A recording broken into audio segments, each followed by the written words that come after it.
تو آج انشاءاللہ اس کے بارے میں، دعا کے بارے میں کچھ بات کروں گا کہ ہم لوگ دعاؤں سے بہت زیادہ غافل ہیں. اللہ تعالیٰ نے قرآن مجید میں دعا کے بارے میں فرمایا ادعوا ربکم تضرعا وخفیا، اپنے رب کو پکارو عاجزی کے ساتھ اور چپکے سے. جیسے اللہ نے نماز کا حکم دیا، اللہ نے زکوٰۃ کا حکم دیا، بالکل اسی طرح سے اللہ نے مانگنے کا حکم بھی دیا ہے کہ ہم کس سے مانگیں؟ اللہ سے. اللہ سے مانگیں اور مانگیں، یعنی اللہ کے علاوہ کسی اور سے نہیں مانگیں، اور اللہ سے بھی باقاعدہ مانگیں، مانگنے کا عمل جاری رکھیں. آج جہاں باقی عبادتوں میں سستی ہو رہی ہے، دعاؤں میں بھی لوگ پیچھے چلے جا رہے ہیں. مانگتے ہی نہیں ہیں، اور مانگتے ہیں تو پتہ نہیں کس اسٹائل سے مانگتے ہیں، توجہ نہیں ہوتی. اجتماعی دعاؤں پر زیادہ زور ہے، انفرادی پر زور نہیں ہے. کہیں مجمع دعا مانگ رہا ہوتا تو ہاتھ اٹھا کے آمین آمین شروع کر دیں گے، بس ٹھیک ہے، وہ بھی جائز ہے. لیکن دعا میں جو اصل ہے وہ انفرادی ہے. دیکھیں، جب آپ کسی سے اپنی حاجت پوری کرنے کے لیے، کچھ مانگنے کے لیے جاتے ہیں، تو اکثر آپ کی کوشش ہوتی ہے کہ اس سے اکیلے میں ملوں. اکثر کوشش کیا ہوتی ہے؟ سب کے سامنے نہیں، بلکہ آپ اس کو لیں گے، بھائی تھوڑی دیر کے لیے ذرا مفتی صاحب آپ سے کام ہے. ایسا ہی ہوتا ہے نا، ذرا چھاؤں میں آ جائیں تھوڑی دیر کے لیے. لوگ کہتے ہیں نا، مفتی صاحب کہہ رہے ہیں بھائی یہیں پوچھ لو، کہہ رہے نہیں ذرا سائڈ پہ آ جائیں. تو سائڈ پہ جانے کے بعد پھر آپ کہتے ہیں یہ مسئلہ ہے، فلانا مسئلہ ہے، ڈمکانا مسئلہ ہے. تو سائڈ پہ لے جانے سے بعض دفعہ یہ بھی ہوتا ہے کہ سب کے سامنے آدمی اپنی بات نہیں لانا چاہ رہا ہوتا، اور بعض دفعہ یہ بھی ہوتا ہے کہ میں اپنی بات توجہ کے ساتھ سنا سکوں. تو دعا میں انسان، اللہ تو سب کی بات سنتا ہے، مجمع میں بھی اور تنہائی میں بھی، لیکن آپ دعا مانگنے میں جو آپ کی طبیعت لگے گی، توجہ سے مانگو گے، وہ تنہائی میں زیادہ شوق سے، زیادہ رغبت سے مانگ سکتے ہو. اجتماع میں ایسی رغبت اور ایسی شوق سے انسان دعا نہیں مانگ سکتا. تو انفرادی دعائیں ہی ختم ہوتی جا رہی ہیں. قرآن مجید میں اللہ تعالیٰ نے رمضان کی جو آیتیں ہیں، ان آیتوں کے بعد ذکر کیا وَإِذَا سَأَلَكَ عِبَادِي عَنِّي فَإِنِّي قَرِيب، اے نبی ان سے کہہ دیجئے کہ جب یہ مجھ سے میرے بارے میں پوچھیں تو آپ ان کو بتا دیں کہ میں بہت قریب ہوں تمہارے. اجیب دعوت الداعی اذا دعان، جب کوئی پکارنے والا، دعا مانگنے والا مجھ سے دعا مانگے گا تو میں اس کی پکار کا جواب بولے بھائی، اس پکار کا جواب دوں گا. پکار کا جواب دینے کا مطلب کیا ہوتا ہے؟ قبول کروں گا اس کی دعا. جواب کا یہ مطلب نہیں کہ اچھا میں نے سن لیا ہے چلو. ایک جواب تو یہ بھی ہوتا ہے نا، اچھا اب چپ ہو جا. ہم کسی کو پکار رہے ہوں، اگلا کہتے ہیں اچھا بھائی ٹھیک ہے، پتہ چل گیا، اب چپ کر کے بیٹھ جاؤ آرام سے. تو اللہ تعالیٰ جب جواب دیتے ہیں تو کیا مطلب ہوتا ہے کہ اللہ تعالیٰ وہ دعا قبول کر رہے ہیں. ہم دعا کثرت سے مانگتے کیوں نہیں ہیں؟ اس کی وجہ یہ ہے کہ ہمارے ذہن میں ایک چیز شیطان نے بٹھا دی ہے کہ مانگو تب بھی ویسے کے ویسے ہی ہیں، نہیں مانگو تب بھی ویسے کے ویسے. وہ فلاں آدمی تو نہیں مانگتا، وہ تو پھر بھی اس کی تنخواہ اچھی مل رہی ہے، اور میں تو کئی سالوں سے دعائیں مانگ رہا ہوں، اے اللہ میری تنخواہ ڈبل نہیں کر سکتا تو کم از کم 50% ہی بڑھا دے. تو میں تو وہیں کا وہیں ہوں، میری تنخواہ میں تو کوئی اضافہ ہو نہیں رہا. تو ہم تو دیکھتے ہیں کہ ادھر دعا مانگو کچھ بھی نہیں ہو، سوائے ثواب کے کچھ بھی نہیں ملتا. یہ وہ چیز ہے جو انسان کو دعاؤں سے روکتی ہے. حالانکہ ہم پیغمبروں کی زندگی دیکھتے ہیں تو بات بات پر دعائیں مانگتے تھے، بہت کثرت سے، بہت زیادہ. نوح علیہ السلام، اچھا اللہ نے ان کی دعاؤں کو قرآن میں ذکر بھی کیا ہے. مناجات مقبولہ ایک دعاؤں کی کتاب ہے. حضرت مولانا اشرف علی تھانوی رحمہ اللہ تعالی نے قرآن اور حدیث کی دعاؤں کو ایک چھوٹی سی کتاب میں جمع کر کے ایک ہفتے پہ ڈیوائیڈ کر دیا ہے اس کو، کہ آپ روزانہ ان میں سے ایک حصہ پڑھیں گے تو پورا ہفتے میں وہ تقریباً تمام دعائیں کور ہو جائیں گی جو قرآن و سنت میں بیان کی گئی ہیں. وہ کتاب ضرور خریدیں، رکھیں اپنے پاس، مناجات مقبولہ کے نام سے. تو ہم دعا کیوں نہیں مانگتے؟ مسئلہ ہمارے ساتھ یہ ہے کہ ہم کہتے ہیں کہ جو مانگتا ہے وہ بھی وہینچ کا وہینچ، اور جو نہیں مانگتا ہے وہ بھی کوئی سرخاب کے پر تو لگ نہیں جاتے کوئی مانگ رہا ہو تو. یہ وہ مسئلہ ہے جس کی وجہ سے لوگ دعائیں مانگنے میں بخل سے کام لیتے ہیں، جبکہ پیغمبر کثرت سے دعائیں مانگا کرتے تھے، بہت زیادہ۔ جو پچھلی آسمانی کتابیں ہیں ان میں لکھا ہوا ہے کہ یعقوب علیہ الصلاۃ والسلام اتنی کثرت سے دعائیں مانگا کرتے تھے کہ سجدے میں جا کے کہ ان کے یہ جو گھٹنے ہیں اور سر میں سخت نشان بن چکے تھے، وہ جگہ زمین پہ لگ لگ کے سخت ہو جاتی ہے نا، تو اتنی کثرت سے دعائیں، اتنی کثرت سے دعائیں۔ ہم نے جن بزرگوں کے ساتھ ٹوٹا پھوٹا وقت گزارا ان کو دیکھا کہ وہ دعا بہت لمبی لمبی دعائیں مانگا کرتے تھے، بہت لمبی۔ ہمارے شیخ کے سامنے جب کوئی آیا کرتا تھا دعا کے لیے کہتا تو ہاتھ اٹھائے بغیر ویسے ہی اس کو ایک دعا کا جملہ کہہ دیا کرتے تھے۔ تو کسی نے کہا کہ آپ ہاتھ اٹھا کے اس کے لیے دعا کیوں نہیں مانگتے؟ تو فرماتے تھے کہ جب میں ایک دفعہ ہاتھ اٹھا لیتا ہوں تو پھر اتنی آرام سے نیچے گراتا نہیں، کیونکہ پھر اللہ کے دربار میں اب ہاتھ اٹھا لیے تو پھر تو ایسا ان کا دل لگتا تھا، مانگتے چلے جاتے تھے، مانگتے چلے جاتے تھے۔ تو بات یہ ہے کہ جب یہ یقین پیدا ہو جائے کہ جس خالق نے ہمیں پیدا کیا ہے اور جس نے ہمیں مانگنے کا حکم دیا ہے اس کے سامنے جب ہاتھ اٹھا کے گڑ گڑائیں گے تو وہ تھوڑا نہیں دے، وہ دعا لازمی قبول کرے گا، اور وہ لازمی ہماری مانگی ہوئی چیزیں ہمیں عطا کرے گا۔ یہ جذبہ اور یہ نیت جب انسان میں پیدا ہو جائے تو پھر اس کا دعاؤں میں دل لگتا ہے۔ کیسے نہیں لگے گا؟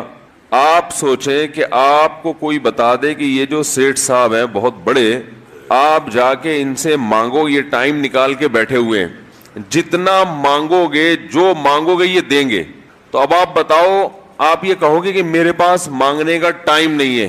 ایسے موقع پہ آپ یہ کہو گے؟ آپ جائیں گے اور بسم اللہ کر کے شروع ہو جائیں گے۔ آپ بولیں گے سر یہ مجھے 10 فائلیں چاہیے بحریہ ٹاؤن کی، آپ سوچو گے 10 نہیں ملی تو 9 تو مل جائیں گی۔ سر مجھے یہ بھی چاہیے، مجھے یہ بھی چاہیے، مجھے یہ بھی چاہیے، اور آپ کو یقین ہو کہ یہ دے رہا ہے، تو آپ کبھی بھی کنجوسی سے کام نہیں لو۔ پھر آپ یہ نہیں کرو گے کہ آپ مانگتے ہوئے جو ہے نا، اس سے آپ جب مانگ رہے ہو تو آپ کی کبھی ادھر دیکھ رہے ہو، کبھی ادھر دیکھ رہے ہو، کبھی ناک میں انگلی گھما رہے ہو، کبھی سر میں کھجا رہے ہو۔ کوئی آ کے اس دوران آپ کو چھیڑے گا تو آپ کہو گے یہاں سے دفع ہو جاؤ، میں کام کر رہا ہوں۔ ایک بندہ سخاوت جوش میں آیا ہوا ہے ابھی، اور فائلیں بحریہ ٹاؤن کی فری میں بانٹ رہا ہے۔ اس نے کہا بھائی جتنی مانگو گے دے دوں گا، اور جو مانگو گے دے دوں گا، تو ابھی تو میرے پاس ٹائم کم ہے، مقابلہ بہت سخت ہے۔ اور پھر اس میں آپ کو الفاظ بھی خود بخود آ جائیں گے، کس طرح سے سمجھانا ہے۔ مختلف طریقوں سے آپ بات کو گھماؤ گے، سر پلیز آپ بات کو سمجھا کریں، میں آپ کے پاس آیا ہوں، آپ کو پتا ہے میں ادھر بھی جا سکتا تھا، وہ وسیم کباڑیا کا بزنس بھی آج کل بہت چل رہا ہے، میرے پرانے اچھے تعلقات ہیں، لیکن مجھے پتا تھا کہ آپ ہیں، آپ جیسا سیٹ تو کوئی ہے ہی نہیں، اور ہر مشکل میں آپ نے میری مدد کی ہے۔ جو الفاظ بھی اس کی سخاوت کو ابھارنے والے ہوں گے وہ تمام آپ اس موقع پر اس کے اوپر انڈیل دو گے، پورا دیگچہ بھر کے اس کے اوپر ڈال دو گے آپ۔ تو اللہ سے جب مانگتا ہے انسان اور اس کو یقین ہو کہ اللہ میری دعا کو پورا کرے گا، تو اس یقین کے ساتھ جب دعا مانگی جاتی ہے تو اس کا اسٹائل کچھ اور ہوتا ہے، اور ایک فارمیلٹی پوری کرنے کے لیے دعا جب مانگی جاتی ہے جیسے کہ ہمارے ہاں ہو رہا ہے تو اس کا اسٹائل اور انداز کچھ اور ہوتا ہے۔ ہمارے ہاں دعا پڑھی جاتی ہے، مانگی نہیں جاتی۔ ربنا آتنا فی الدنیا حسنۃ وفی الآخرۃ حسنۃ وقنا عذاب النار، آمین۔ اور کہ ربنا ظلمنا انفسنا وان لم تغفر لنا وترحمنا لنکونن من الخاسرین، آمین۔ یہ دعا مانگی جا رہی ہے یا پڑھی جا رہی ہے؟ یہ تو پڑھی جا رہی ہے، اور آمین بھی پڑھا جا رہا ہے اس پہ۔ تو اللہ نے ہمیں یہ نہیں کہا کہ اقرؤوا الدعاء عند ربکم، اپنے رب کے سامنے دعائیں پڑھا کرو۔ اللہ نے کہا ادعو، مانگو، پکارو، مانگو اس سے۔ بھیکاری جیسے بھیک مانگتا ہے نا، لوگ کہتے ہیں مانگنے کا کیا طریقہ ہے؟ بھائی جو بھیکاریوں سے پوچھو بھیک مانگنے کا کیا طریقہ ہے۔ بھیکاری اکثر ان پڑھ ہوتے ہیں، جو پڑھے لکھے بھیکاری ہوتے ہیں پھر وہ IMF سے مانگتے ہیں، وہ چھوٹی موٹی چیزیں نہیں مانگتے۔ بھیکاری اکثر کیا ہوتے ہیں؟ ان پڑھ، جن سے ہمارا صبح و شام واسطہ پڑتا ہے۔ تو یہ کسی سے بھیک مانگنے کا طریقہ سیکھ کے آتے ہیں؟ بولو نا بھائی، کسی سے طریقہ سیکھ کے آتے ہیں کہ یار وہ ذرا فلاں بندے سے چندہ مانگنا ہے، ذرا طریقہ بتانا. اگر کوئی بتائے گا بھی تو وہ کہے گا تو اپنے پاس رکھ، مجھے پتا ہے مجھے جیب اپنی کیسے بھرنی ہے. اس موقع پہ جو اس کی حالت دیکھ کے نا وہ اپنا منہ بھی ٹیڑھا ویڑھا کرے گا، کپڑے بھی پھٹے پرانے، اور بہت گھمائے گا بات کو، ایسے منہ بنائے گا جیسے دنیا میں اس سے زیادہ غریب اور محتاج کوئی ہے ہی نہیں. سحری پانی سے کی ہے میں نے، گھر میں بچے بھوک سے بلک رہے ہیں، ایسی کہانیاں سنائے گا، ایسی کہانیاں سنائے گا. تو یہی حال انسان کا ہے جب اسے پتا ہو کہ میرا رب جو مانگوں گا وہ دے گا مجھے، تو پھر اس کے بھیک مانگنے کا انداز اور جو دعا مانگنے کا اسٹائل ہے وہ خود بخود فطرت اسے سکھا دیتی ہے، خود بخود اس کے اندر الفاظ آنا شروع ہو جاتے ہیں کہ ایسے مانگنا چاہیے. لیکن پرابلم یہ ہے، مسئلہ یہ ہے کہ دل میں یہ بات بیٹھ چکی ہے کہ قبول نہیں ہو رہی.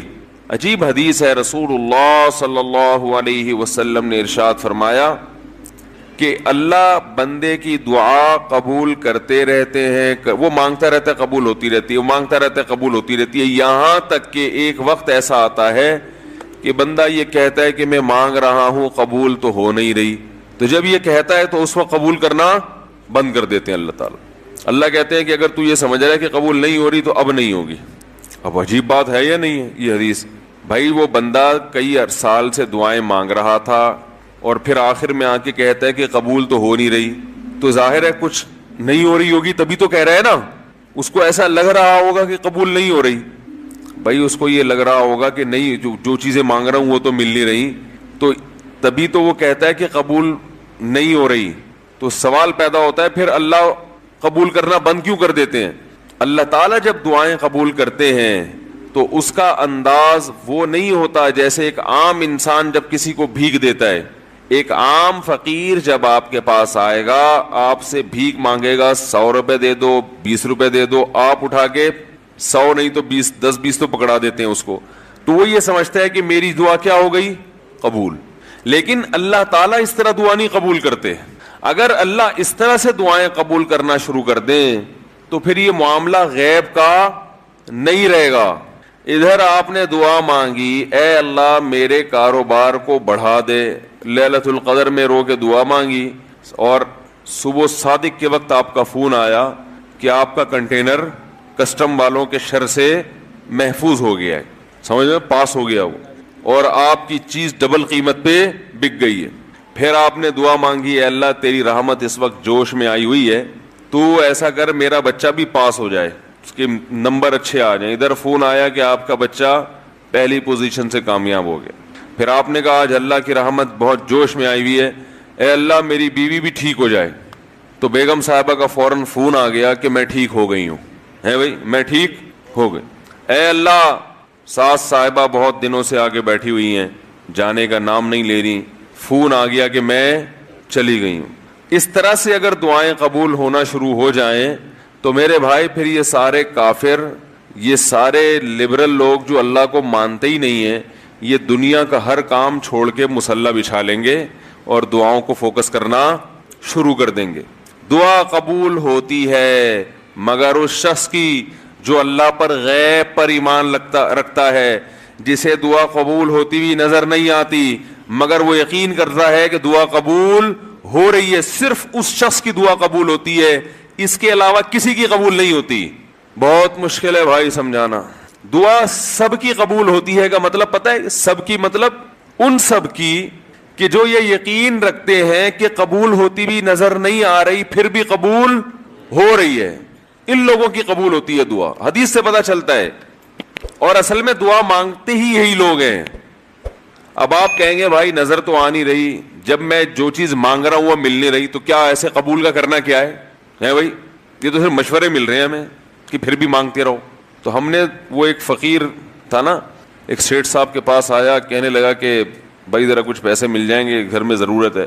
تو اس نے کہا اتنے ہٹے کٹے ہو کے بھیک مانگتے ہو، شرم نہیں آتی؟ تو اس نے کہا فی الحال میں نے آپ سے بھیک مانگی ہے، مشورہ نہیں مانگا. جب مشورہ مانگوں تو اس وقت مشورہ دے دینا کہ بھیک مانگنا میرے لیے مناسب ہے یا نہیں ہے بھائی. ابھی میں آپ سے پیسے مانگ رہا ہوں مشورے کے لیے، پھر کوئی اور ٹائم انشاءاللہ رکھ لیں گے, اس میں آپ سے مشورہ لوں گا کہ میرے جیسے آدمی کو بھیک مانگنا مناسب ہے یا نہیں. تو آپ کے ذہن میں بھی یہ خیال آ رہا ہوگا کہ ہم اللہ سے دعا مانگتے ہیں اور اللہ کی طرف سے جو چیز جو ہم مانگ رہے ہیں وہ تو مل نہیں رہی, بلکہ اللہ کی طرف سے مشورے مل رہے ہیں کہ مانگتے رہو قبول ہو رہی ہے, تو ہوتی بھی تو نظر نہیں آ رہی. کیا خیال ہے بھائی؟ ہوتی قبول ہوتی بھی نظر تو نہیں آ رہی. تو یاد رکھیں دعا تو لازمی قبول ہوتی ہے. اگر آپ کو قبول ہوتی بھی نظر نہیں, دعا قبول ہونے کے انداز مختلف ہیں. اللہ تعالیٰ کے جس طرح سے قبول کرتے ہیں نا, وہ عام لوگوں کی طرح نہیں آپ کو چیزیں پکڑا دیتے, یہ تو غیب سے معاملہ ختم ہو جائے گا. اللہ کی حکمت کا تقاضا یہ ہے کہ اس طرح سے قبول کروں کہ قبول ہو مگر اس کو پتا نہ چلے, کیونکہ وہ اللہ کا دربار ہے, اس کی کچھ قیمت ہے کہ وہ ہر ایک کو مانگنے کی توفیق نہیں دیتا.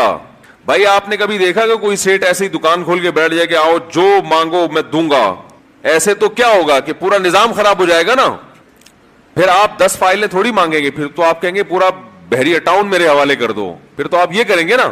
یہ تو میں نے ایک مثال دی تھی, عملاً ایسا نہیں ہوتا. عملاً وہی آ کے بیٹھے گا اور وہی آپ کو پیشکش کرے گا کہ اس کے کچھ اصول اور ضابطے ہوں گے, ان قواعد پہ آپ پورے اترتے ہوگے تو آپ کو وہ گھسنے دے گا.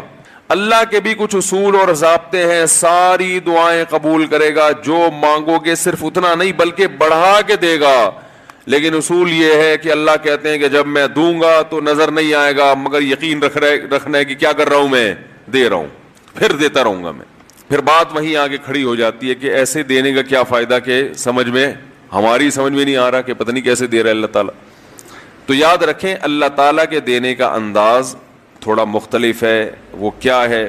بعض مرتبہ جو چیز مانگ رہے ہوتے ہیں اللہ وہی چیز آپ کو دے دیتا ہے, اور ایسا بھی ہوتا ہے. ہمیشہ ایسا تو نہیں ہوا ہوگا کہ جو چیز مانگی اور نہیں ملی ہو. کئی بار ایسا ہوا ہے کہ جو مانگا وہ اللہ نے دے دیا, فوراً مسئلہ حل ہو گیا. بعض دفعہ بلکہ اس سے بھی پہلے کا اسٹیپ, بسا اوقات تو آپ دعا مانگ ہی نہیں رہے ہوتے, آپ اس کو دعا سمجھ رہے ہوتے ہو, لہذا اس میں وہ جان ہوتی نہیں ہے, تو قبولیت کا پھر سوال ہی پیدا نہیں ہوتا. آپ دعا پڑھ رہے ہوتے ہو, مانگ رہے ہی نہیں ہوتے. تو اللہ نے تو دعائیں قبول کرنے کا کہا ہے, دعائیں پڑھنے پر کہا ہو, وعدہ کیا ہو, ایسا ہمارے علم میں کوئی حدیث نہیں ہے. دیکھیں یونس علیہ السلام جب مچھلی کے پیٹ میں تھے تو یونس علیہ السلام کو اپنی خطا کا احساس ہوا کہ میں اللہ کی پرمیشن کے بغیر اپنی قوم کو چھوڑ کے آ گیا ہوں. ان کو احساس ہو گیا, تبھی اللہ نے مجھے مچھلی کے پیٹ میں ڈال دیا ہے. تو اب آپ نے مچھلی کے پیٹ میں جا کے یہ دعا مانگی, لا الہ الا انت سبحانک انی کنت من الظالمین. اے اللہ تیرے سوا کوئی عبادت کے لائق نہیں ہے, سبحانک تو ہر عیب سے پاک ہے, تو نے جو مجھے مچھلی کے پیٹ میں ڈال دیا تو یہ تیری غلطی نہیں ہے, تو ہر عیب سے پاک ہے. انی کنت من الظالمین, میں ہوں ظلم کرنے والا اپنی جان پہ, مجھ سے غلطی ہوئی ہے. اللہ تعالیٰ کو آپ کا یہ مانگنا اتنا پسند آیا کہ مچھلی کو حکم دیا کہ ان کو ساحل پر اگل دو. اور نہ صرف یہ کہ مچھلی نے آپ کو ساحل پہ ڈالا, وَأَنبَتْنَا عَلَيْهِ شَجَرَةً مِّن یقطین, یقطین کوئی درخت تھا وہ بھی اللہ نے اگا دیا دھوپ سے بچانے کے لیے. لیکن جب مصیبتوں میں ہم یہ کلمہ پڑھتے ہیں لا الہ الا انت سبحانک انی کنت من الظالمین, تو ہم یوسف علیہ السلام والے جذبے سے یہ کلمے میں جو الفاظ ہیں وہ مانگتے نہیں ہیں بلکہ ہم یہ کلمہ پڑھتے ہیں. سمجھ رہے ہیں؟ پڑھنے کی بھی برکتیں ہوتی ہیں, میں اس کا منکر نہیں ہوں, لیکن ہمارے جو ورڈنگ ہوتی ہے نا وہ مانگنے کا اسٹائل نہیں ہوتا. ہم چھوٹے بچے تھے تو مسجد میں آیت کریمہ کا ورد ہوا کرتا تھا کہ بھائی حالات خراب ہیں آج کل, امام صاحب اسپیکر پہ اعلان کر کے بلاتے تھے, آ جاؤ بھائی آیت کریمہ کا ورد ہوگا, لا الہ الا انت سبحانک انی کنت من الظالمین. 5 لاکھ